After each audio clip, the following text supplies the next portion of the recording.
Let us offer our consecration to the Lord. Lord, we offer up to you this day, and we ask that your name be glorified in all we do as we enter into the third week of Lent. Let us be filled with your grace as you use this time to transform us, to lead us more closely to you. And we ask this through Christ our Lord.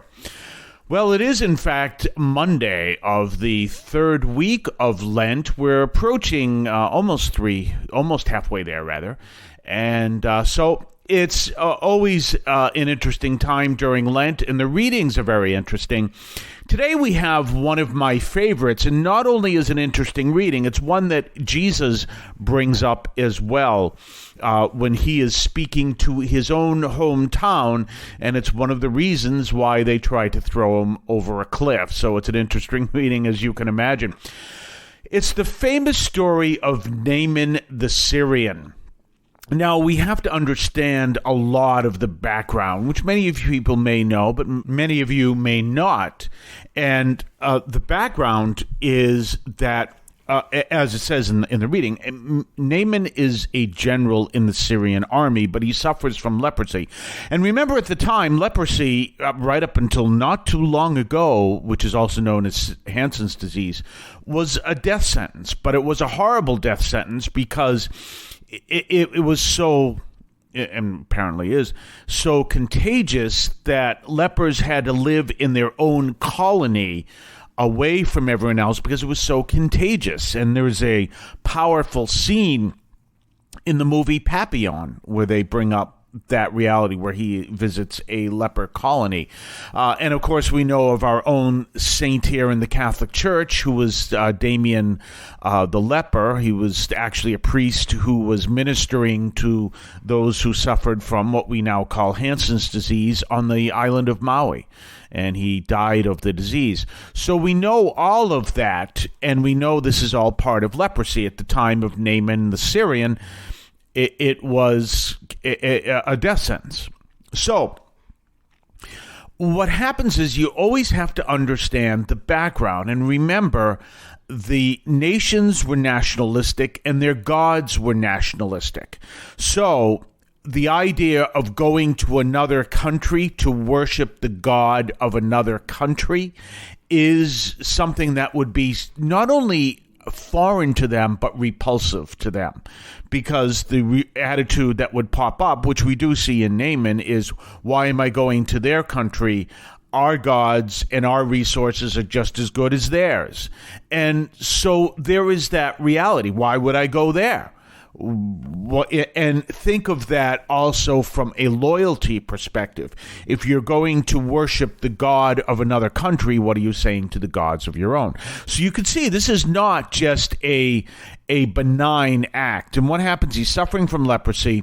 There is a Hebrew slave girl who is working within his compound, and she happens to mention that there's a very holy man who we understand as Elisha, very holy man in her home country, who may be able to heal him. But this is filled with a lot of protocol, and because of the protocol, misunderstanding. So what happens is you have a general from this opposing army, in a sense. They weren't at war at the time, but let's face it, just like now, Israel and Syria are not at war, but if a Syrian general went over to Israel to ask Netanyahu a favor, he might immediately say, what is he doing here? And this is exactly what happens. So this general goes and does what protocol would require. He goes and visits the king. And he is told that there is a man here who can heal his leprosy. But the king doesn't understand it that way. The king is not a miracle worker. The king is a king. And so the king says, wait a minute, what's going on here? This sounds like a trap. Again, it's all lost in protocol and all this stuff going on, protocol and misunderstanding and everything else. And then he's about to say this is some kind of trap when someone says, no, in fact, there is a holy man here and he can heal him. And so they send Naaman the Syrian to Elisha the prophet. Elisha is the one who succeeded Elijah. Well, what does Naaman the Syrian do? Elisha says, very simple, go wash yourselves 7 times in the Jordan and you will be healed. And Naaman again does that whole protocol, loyalty, everything else. Why am I going to wash 7 times in the Jordan here in this country when I can go wash in my own country, because we have just as good of gods and just as good of water over there? And this is what happens. There's all that great misunderstanding and everything else. And in the process, there is a loss of the very simple. And there he's about to storm away. And he's about to run, back to his home country, all angry because they told him to do something he could have done in his own country. And someone made this really great point, as if I'll tell you a little story about a line that's really important to us. A really great point. And said, look, you've come all this way. You've been through all this. He told you just go wash the Jordan 7 times. Go dunk yourself in the Jordan 7 times and you'll be fine. What's it going to hurt? Just do it. And he does. And he's healed. And that's when he realizes the power of the God of Israel. You can realize what kind of an intense experience that can be for someone coming from this other country in a nationalist environment. We're going to talk more on the other side of the break. You're listening to St. Anthony Overnight from St. Anthony Parish in Allston, Massachusetts. Have you told anyone else about St. Anthony Overnight from St. Anthony Parish in Allston, Massachusetts, here on WEZE in the early morning and through CatholicAudiomedia.com? You realize we are a different Catholic program because we are not speaking just to Catholics. We speak to ex-Catholics, atheists, evangelicals, and people from all different religious and non-religious backgrounds. We do this from a Catholic perspective. So you're not going to hear what you hear on other programs because we have a different mission serving Jesus Christ. Tell your friends what we do here is different, and it is so that we all may experience Jesus, who sets us all free. And don't forget our own website, CatholicAudiomedia.com. That's CatholicAudiomedia.com. You can check out our website, check out the archives of the show, or actually for the past week. You can also connect to our main podcast platform along with others as well, and you can listen to our program. We're seeing more and more people listening to the program, which is great, so tune us in. And we have the 2 programs, 3 o'clock, midnight and 3 o'clock in the morning on WEZE, and 3 o'clock in the afternoon on WROL over there at 9:50 a.m. One of the reasons why I say the story is always fascinating for me is because we had a similar story to it, but not involving a healing. There was a place up in New Hampshire, and at the time, I think it's now condos now, but at the time it was called Bungalow Village. And it was these little cottages. And this was in August of 1969, ironically enough. And it's a long journey from, obviously, Weymouth, Massachusetts. It's a long journey up to Bungalow Village. And my mother was really funny. She was saying, if this turns out to be, not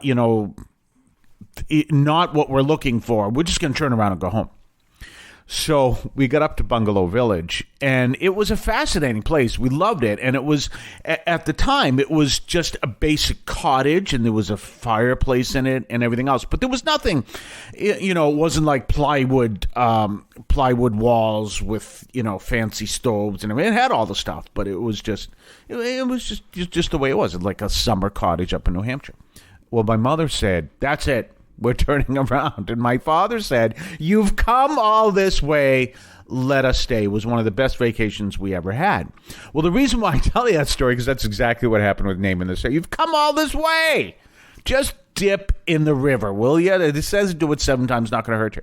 And I always think of that when this reading comes up, because it was the best vacation we ever have.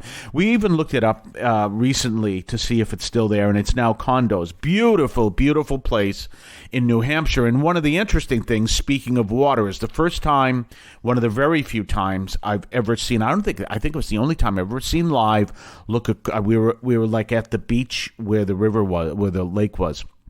I forget what lake is up there. And you look over across the lake, and what I saw was an amphib car. If you don't know what an amphib car, it is actually a car that could become a boat. Riding in the water. It's a distance away, but you could tell that's what it was. And again, same dynamic. Look, we've come all this way. Let's stay. And it was the best vacation we ever had. Look, we've come all this, or one of the best vacations. Look, we've come all this way. Just dip in the river. That's all. It's not going to cost you anything. I'm not going to do it. Just do it. And Naaman is healed. And in that process, as he is healed and he starts to worship the God, he realizes that this God of Israel is real. He celebrates this God, and he's now healed of this. And Naaman is one of the names mentioned by Jesus when he gets thrown over the cliff. He says, you're going to say, prophet, heal us, but a prophet is without honor in his own country. And he says, Naaman the Syrian, he was Syrian, he was not Jewish, and he spoke of the woman of Zarephath. Fascinating story that we have here, and even connects somehow to New Hampshire. Have yourself a blessed day. We'll talk to you tomorrow. I want to call your attention to Catholic TV, which offers great faith-filled, family-friendly programming 24 hours a day. You can find your cable channel at www.getcatholictv.com, and you can watch online on the free apps or check out the YouTube channel. Daily Mass, Rosaries, the Divine Mercy Chaplet, and the Our Lady of Perpetual Help Novena are all available online and on demand. Check out CatholicTV.com. If you would like to support our program, please consider a donation to St. Anthony Parish in Allston, Massachusetts. There are several ways to consider this. One is to purchase any of our merchandise, which you can find at the shopping tab at CatholicAudiomedia.com. That's CatholicAudiomedia.com. There are coffee mugs there. There's also my latest book, Encounter Christ in Your Humanity, all of which you can find at the shopping tab at CatholicAudiomedia.com.